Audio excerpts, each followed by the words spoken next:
the NBA playoffs on NBC.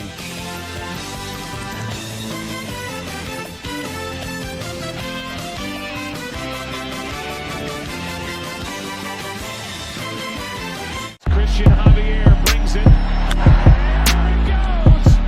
Swanson touches one off.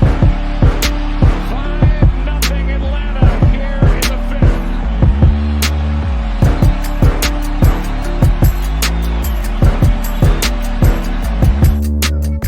6 seconds. Murray hits it downfield. It is.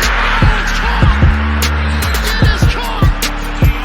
DeAndre Hopkins.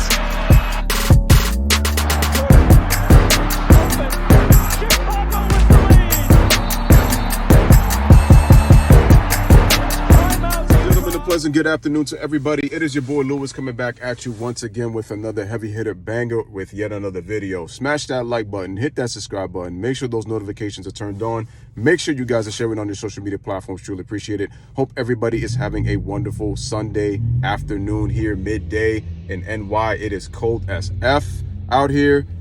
Your boy Lou is on the whip, so I'm driving.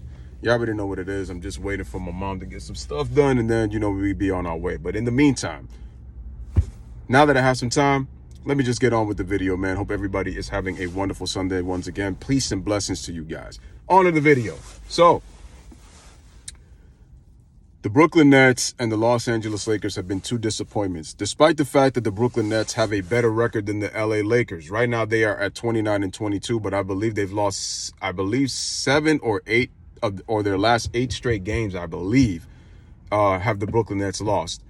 And let's be real with y'all.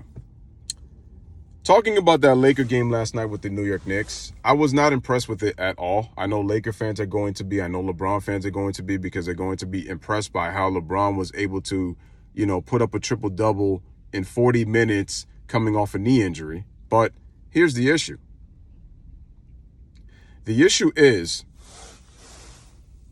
the Knicks were not predicted to beat the Los Angeles Lakers. They were not predicted to beat the LA Lakers. As a matter of fact, then the Knicks took a 21-point lead late in that second quarter against the Lakers. They were down 34-18 in the first quarter at one point as well. So that's why I'm not impressed with the Lakers coming back and then taking an 8-point lead, and then they blow it, and then they go to overtime with the Knicks. Like, the Knicks are not a good team at all. And they need to trade Julius Randle. They need to trade Evan Fournier, and they need to trade Kemba Walker. I was not big on their signings anyway. And the thing is, you should have traded Julius Randle when he had value last year. He doesn't have as much value this year, and he's not a good leader. And I told you, he is at best a Robin's Robin. He's a number 3 on a championship team, and I've said that. He's not a leader. He's not a leader. And the stubbornness of Tom Thibodeau as well. The Knicks in the second half looked like they didn't even know what the game of basketball was all about. They kept playing isolation ball. RJ Barrett at some point was stopped. He wasn't even getting foul calls as aggressive as RJ was trying to play. Their offense was just completely awful. And like I said, I wasn't surprised. I would have been shocked if again, there's no surprise at this point if the Lakers would have lost to the Knicks. I'm just saying, with the way the game went, why were they down 21 points in the first place to a Knicks team they should have beat? LeBron or no LeBron? And listen to what LeBron said in the post-game show with Malika Andrews. He said, the schedule is in our favor, so we got time to rest before we play the Bucks on Tuesday. Y'all didn't peep that? So I'm not impressed with the Lakers coming back and beating the Knicks, being down 21, because then you blew an 8-point lead in which you should have won in regulation. And then RJ Barrett ties the game with a 3-pointer, and next thing you know, we're going to overtime. Nothing impressive about that. It's not impressive because you should have beat that team. You were favored to beat the Knicks.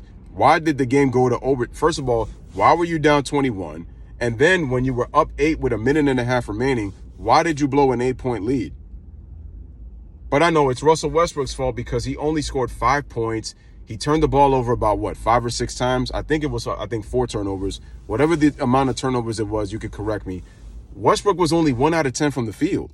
And then when they sat him down in the fourth quarter and in overtime, I could tell Russell was upset, and I know at some point Russell is going to explode. He can only contain so much. This is the kind of character, this is the kind of personality you decided to bring on the team, LeBron James. So let's not sit here and be like, oh yeah, it's all Russell Westbrook's fault. Didn't you watch the game? Did you see the way Russ played? Again, Laker fans, you cannot sit here, or should I say LeBron fanboys, you're literally going to sit here and tell me that you didn't see this coming? How long has Russell played in the NBA, y'all? He's played for 13 years in the league. 13. And then this is his 13th season? So you mean to tell me that you didn't see this coming at all? That I can't believe Russ is playing like this, and I used to defend Russell Westbrook, right? Like, I love the way he plays. I told y'all from the outset that Russell Westbrook is a great talent. He's a great athlete. He's not a great player. He is a great talent, but he's not a great player. Because if you're a great player, you would understand how to play team basketball. Even if Russ has cut down his turnovers, even though Russ is not playing at 100 miles an hour, he's still doing it. Russell Westbrook was brought by LeBron James to expose his flaws on a national stage. I told y'all that. I told you guys that. You see, this is what happened. The NBA is trying to put a whole battle of the X's because they want you to think that the matchup you want to see is LeBron versus KD, the Lakers versus the Brooklyn Nets. Why? Because LeBron brought Russell Westbrook for storyline. What do I mean by that? How do you know that? Simple. Who's playing with the Brooklyn Nets? Kyrie Irving. Who was Kyrie a former teammate of? LeBron James. They won a championship together in Cleveland, beating the same Golden State team down 3-1, in which Kevin Durant blew a 3-1 lead the previous series against the Golden State Warriors when he was with OKC with Russ. Hello. Then on top of that, that's why LeBron brought Russell. LeBron won a chip with Kyrie.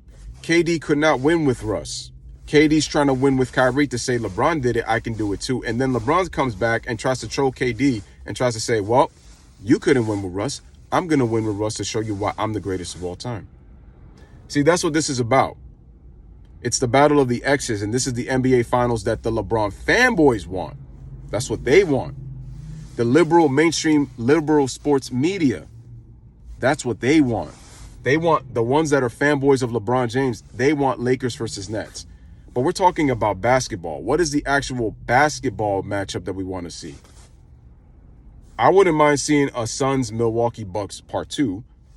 You got the Nets and the Warriors. Not only do you get storyline with Steph Curry and KD, not only do you get storyline with KD and Draymond Green, but in terms of the quality of basketball, Steph and KD can play. It's the better matchup. Besides, the Western Conference Finals would have the Phoenix Suns against the Golden State Warriors. That sounds like a beautiful matchup when it comes to basketball play. Two teams that can defend, two teams that are deep, two teams that play very good execution. Isn't that what basketball is supposed to be about? Not a guy who comes out here, gets his numbers, and then blames everybody else when he doesn't win or lose. I got to give Skip and Shannon credit. They know what drives the ratings. But let's be honest with ourselves. The reason that people, I really believe, don't want to see LeBron James in the NBA Finals, I already know what the fanboys are going to say because y'all haters, man. Y'all don't want to see him succeed. Wrong. The real basketball aficionado knows LeBron James pushed the average casual NBA fan away with his politics. That's why they don't want to see LeBron in the NBA Finals. That's why. He pushed him away with his statistician as his take on politics, as if we're supposed to take him seriously as a politician. Oh, but why LeBron? He can't have views. Why he doesn't have the right to opinion? Because LeBron James' opinion sounds stupid. Listen to the way the man speak. Y'all keep saying it's hate. Listen to the way the man speaks. Does that guy really honestly believe he knows what he's talking about? The answer is no. And as a matter of fact, in the pandemic, the 35th hardest road to an NBA championship victory, during a pandemic, the fanboys were trying to do everything in their power to try to convince you it was the hardest championship he ever won. And LeBron came out himself right before the 2020-2021 season started. He said that 2020 NBA championship was the hardest he ever won, along with the 2016 title against Golden State. You don't think that was going to push people away? Besides, his 2020 NBA Finals was the lowest rated NBA Finals in NBA history from games 1 through 6. And the league, and that was a 4-game sweep. But yet the league pushed it to 6 games and it was still not being watched by the average casual NBA viewer. Y'all got to understand something. The league, people are really tired of now LeBron James. That's the problem. They're tired. They're tired of his casual takes. They're tired of the fact that he's low managing. They're tired of it all. It's just the fanboys they're tired of the fact that they keep feeling that people are attacking this man personally when it's just basketball. It's just basketball. When Reggie Jackson hits a game winner, what happened? What happened? They bashed. LeBron James went on Twitter and said, "Congratulations, Mr. October. Way to hit the game-winning shot. Salute, respect." The fanboys go, "Oh, LeBron can't tweet and give credit to the other team?" Y'all missed the message. What LeBron was really trying to tell you is, why couldn't Russell Westbrook and AD win without me? Had I been there, we would have won the game. We wouldn't have blown it. And LeBron is basically saying, damn, AD, you couldn't come in clutch and hit that game-winning shot, even though the ball rimmed in and out.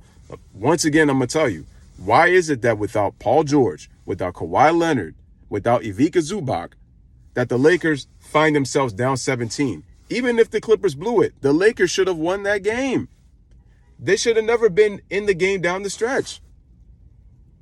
And then Russell Westbrook takes a bad angle off of Austin Reeves when he already cut off the baseline. Reggie spins off of him and gets the game-winning layup, and where Malik Monk had to rotate and he was already late. And let me say this again, ladies and gentlemen. You are asking Carmelo Anthony, who has never been known as a defender, to play defense. When Russell Westbrook has never been known as a defender. He's got the athletic talent to be a defender, but he can't defend because he doesn't pay attention and has poor defensive awareness. Russ has got the talent, and I'm going to say it again. Russ is a great talent, not a great player. You cannot win a championship with Russ in the starting lineup. Russ needs to be a 6-man, ladies and gentlemen. 6-man. And I'm going to say it again to this also. How come you can put LeBron in the MVP discussion when he's barely above 500 when he plays? That's number one. Number two, how can LeBron do this carrying job when LeBron James has literally not been defending? Y'all put LeBron they put LeBron at center because of his defensive liability on the perimeter. Oh, LeBron is the third best center in the NBA. LeBron is dominating at the center position. Once again, LeBron shows you how dumb his fan base is. Smart enough to know that. That's y'all problem. It's like y'all cannot refuse to admit that Father Time is catching up on LeBron. And then let me ask y'all this question more importantly now that we're getting on this subject. Isn't it amazing that LeBron James has this supposed knee injury, but all of a sudden, according to reports, he had a cyst in his knee, but then not only does he come back, he plays 40 minutes. Isn't a guy coming off a knee injury should be on minutes restriction, but LeBron James plays 40 minutes? And then the thing is, the media, oh, LeBron, he had a triple-double. He played 40 minutes, and he struggled out there. And look, he was able to put up numbers on great efficiency. When in actuality, you should have beaten the Knicks. You were supposed to beat them. Once again, the media, along with the fanboys, keep painting this, and LeBron himself keep painting this underdog story.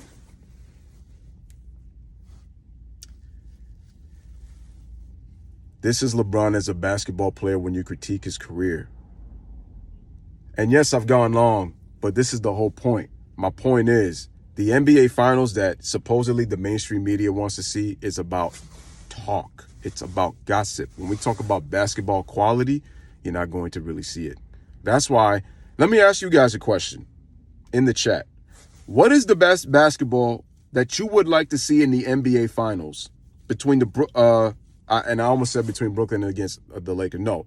What two teams would you like to see when it comes to the quality of basketball, when it comes to actual media basketball analytical coverage between the two teams, where you can get storyline, but you can also get basketball? You can get quality of basketball. two teams playing hard, two teams executing to perfection on both offense and defense, the offensive and defensive schemes of the head coaches, and the storyline that you can get at the same time, that you're going to be entertained as a basketball aficionado. Which two teams would you like to see in the NBA Finals? Because LeBron and KD and what the mainstream liberal sports media wants is Lakers versus Nets for talking points. But which one would you like to see in terms of quality of basketball, where you can see the two best teams play, a little bit of trash talk, a little bit of everything, and you get to see the best of both worlds, man? Both from a media perspective in terms of storyline and for strategy. Let me know in the comment section. As always, man, peace and blessings. Live, laugh, love. Thank you guys for watching. So many times, and I just wish they would just stop. You know what I mean? Just stop.